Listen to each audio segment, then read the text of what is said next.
Hello, and once again, thanks for tuning in. I'm Holly Shields here for Kalkine Media, and welcome to Executive Corner Expert Talks.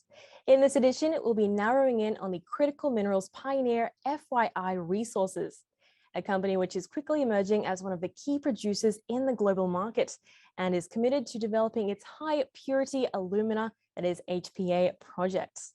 And today we're fortunate enough to be joined by none other than FYI's Managing Director, Mr. Roland Hill. Roland, thanks very much for sitting down with us today. Thank you, Holly. Yeah, it's good to be here. It's great to have you with us. Now, first and foremost, as the Managing Director of FYI Resources, what can you tell us about the commercial strategies you're pursuing to have a competitive advantage in the global HPA market? Sure, and it's a good place to start too, so thank you. Look, we've been in the business for some time now, I suppose, so we've been developing this very critical mineral that is growing in importance in applications, high-tech applications. So it's important to understand where we're coming from and where we want to go. So protecting that and building our leverage, our currency in that is important. So we have a number of key advantages, I suppose. One is our IP and that technology around making this material. It is very difficult to make, and we see that there's immense hurdles around that, and we've managed to crack the code. So I suppose, you know, one advantage is that. Next is, I think, is our development strategy and our commercialization strategy, which is very important. Again, getting this into a market where it's a growing market and applications are changing. So we've done a number of things, put a couple of measures in place, including partnering with the world's best alumina partner, Alcoa, Alcoa of Australia. And we see as a combined group, our strategies to commercialise this product are pretty strong. We're still working on that. We've got a three-phase development program, and we're currently moved from stage 1 to stage 2. And within that, we do see that there's some very important key aspects to the commercialisation. So very strong. I won't go into too much detail because it's quite involved, but yeah, we do think we've got quite a strong offering on a global market and to represent a pretty material offering to consumers. Well, that is terrific to hear. It does sound like you're very well placed there indeed, and we will touch on that partnership with Alcoa a bit later. But for now, we do know that HPA is a critical component in many high-tech applications, as you did just mention there. And there's also been strong demand for this high specification material on the back of the burgeoning EV industry. What's your view of the HPA market in the near to midterm? Yeah, very strong, actually. It appears stronger as we go through the development phases. You know, it is an opaque market, and there's some concerns in and around that. But our one-to-one marketing outreach program to the market itself, you know, face-to-face meetings and what have you, has probably encouraged us to understand number one, what the customers want, and number two, whether we can address those issues and those their requirements. And we think through our R&D and our development and the team that we have, we can do that. So HPA in itself is a relatively new market, only because of the high-tech markets that are just appearing. We will see that they will grow and demand will grow with that. Around about forecast about 20% per year, but we could see that might even be some stronger than that in some sections and some markets. The EV market, as you mentioned, is a strong one. We do see that there's advantages for HPA within that, and we're addressing that. But there's also other broader markets that we really see are important to us and to the customers, obviously, and the development that they're doing. So we don't want to necessarily be all things to everyone. We will segment and zero in on our markets and find niche markets and concentrate on those, I suppose, and make sure that there's an endearing relationship between us and our customers. So another advantage, I think, that we seem to think that we're developing. That is a very key aspect there, I think, as well. So it's great that you've definitely got that on your list of priorities there. And so all in all, demand is quite strong. So that is great to hear overall. Now, the Australian federal government has included HPA in its critical minerals list. Will this status benefit your project in any way? Yes, look, we encourage the fact that the government are looking at HPA, and not only HPA, but other projects, other commodities, I should say. But it's good to be included in that. There is definitely the long-term advantage for the company, for Australia, for the globe, really, I suppose, to ensure that the supply of these critical minerals is abundant enough to meet and match demand. And so we're going to do our little bit to help with that, it combining with other elements to meet application specifications. So yes, we do see that anointing of HPA as a critical mineral will be helpful, and in the long term, certainly. In the short term, I think we're still adjusting to that, but certainly it's a good stamp to have on our product, and recognised globally as well. So there's a lot of key things that go into the reason why it is a critical mineral, and certainly the supply security and sovereign supply are some of these key measures that make up this critical mineral. And we're ensuring, as part of our product development and our product quality, that from production right through to customer, we own that whole entire production chain and value chain, and ensuring the best quality product to the customer, so they have confidence not only in us and our ability to deliver these materials, but also gives them the confidence that they can make the best product for their customers in turn. And I think that's the concept of the critical minerals as well. So we're doing our bit, and certainly from the customer perspective, that's helping. From the government perspective, it is also very supportive. So yeah, we're very happy to be in this place. Absolutely. It sounds like it's really been a net benefit there for you. Yes, indeed.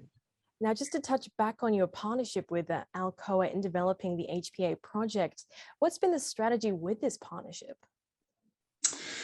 Well, a mutual one, I think. The benefits are obvious. We were the developers of the IP and the innovative process. But to take that to commercialisation, we essentially need a big brother. And Alcoa, in our mind, was the ideal partner to do this. I think from Alcoa's perspective, not that I can speak for them, but they're very hell-bent, I suppose, on diversifying some of the aspects of their business. HPA fell nicely into that. They also pride themselves on decarbonisation and a couple of the other key benefits of this material. We think that the combined objectives of both companies is going to be a great addition to the development of this project. So it's I won't say it's a match made in heaven. Obviously, they've got they're a big company and they have their objectives. We're a little company and have our objectives, and they're somewhat different. But we're having a fantastic success period, I suppose, in the development and meeting each other's objectives out of the development of this. So I think longer term, as we get used to and more used to each other and have the goal of production in mind, I think it's going to be a great marriage and a great commercialisation.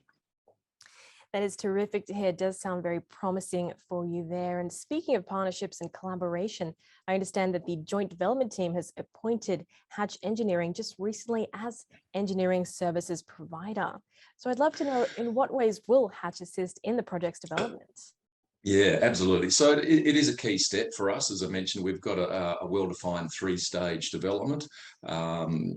Essentially, there's the technical aspect to it, then there's the commercialization, and then there's the operation. And each partner has various skills within that. We've ticked off essentially all of our development boxes, and now it's time to get on with the development. We'll do this in two phases, I suppose. One is our commercialization is our ultimate goal, but we need to do a bit of a de-risking exercise prior to that, and we'll do that through a demonstration plant. We have essentially, as a joint development team, have appointed Hatch to commence all that work and put that all, the science and the sums and the financial aspects in and around that. The Hatch appointment itself was a fairly rigorous one, and we at the end of the day, after reviewing a number of potential EPC providers.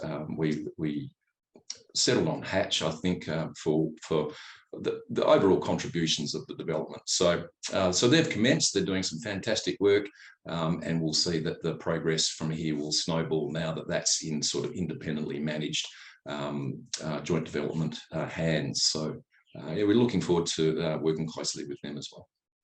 Absolutely. It's certainly exciting stuff there. Now, in the first half of the year, we did see the successful completion of a key project stage. We'd love to know about the major activities accomplished in that stage. Yeah, absolutely. As I mentioned, you know, we do have a set and well-defined development stage. Within some of those stages are various subsets, and the ticking off of some of the key risks is the major step forward for us. We've essentially completed those. I won't go through them again in detail because the list is as long as my arm, but really it's around about setting forward the platform, a solid, reliable platform that both partners are comfortable with to take this project forward. Given, as I mentioned, it is quite a technically challenging process, the chemistry and the materials handling, the materials construction to get to this point. You know, we're dealing with a product that is defined as 99.99% pure alumina. So very hard to achieve, very hard to maintain quality. And those are the things that we are focusing on so that we can take that into commercialization and guarantee quality assurance, all those things to our customers. Absolutely. It seems like it's been a really incredible and impressive feat so far, and we do look forward to seeing everything you have coming up. And just before we wrap up as well, I'd love to know where you see the project progressing in the coming months. Yeah, so now with Hatch on board and the joint development parties focused on the development, we see that momentum will pick up for us. We're essentially, if I can describe it as essentially the tip of the iceberg. You know, we've been going through the bottom half development work of the iceberg, so to speak, and now momentum's picking up as we get closer and everything, all that hard work, all that long time comes together. So we've got a couple of key, I suppose, performance indicators ahead of us this last quarter into the first quarter of next year. And they're in and around the technology development. We will be formalising some agreements as well that we see between the joint venture partners and other groups that make up the whole development project. And certainly we're moving towards the demonstration phase. So look, pretty exciting time for us in the next 3 to 6 months for sure. Certainly sounds like it. Very exciting stuff indeed. And we do look forward to seeing everything you have on the horizon and beyond. But with that said, thanks very much for making time for us again today and sharing your insights with us. Thank you for your time. Thanks, Holly. Pleasure to have you on the show. Thanks for your time as well, viewers. If you've just joined us, that was Roland Hill, the Managing Director of FYI Resources. Do keep an eye out. They're doing some incredible stuff in this space. And if you missed any part of that chat, you can catch the full interview on our YouTube channel at Kalkine Media, and make sure to subscribe as well. Holly Shields here reporting for Kalkine Media.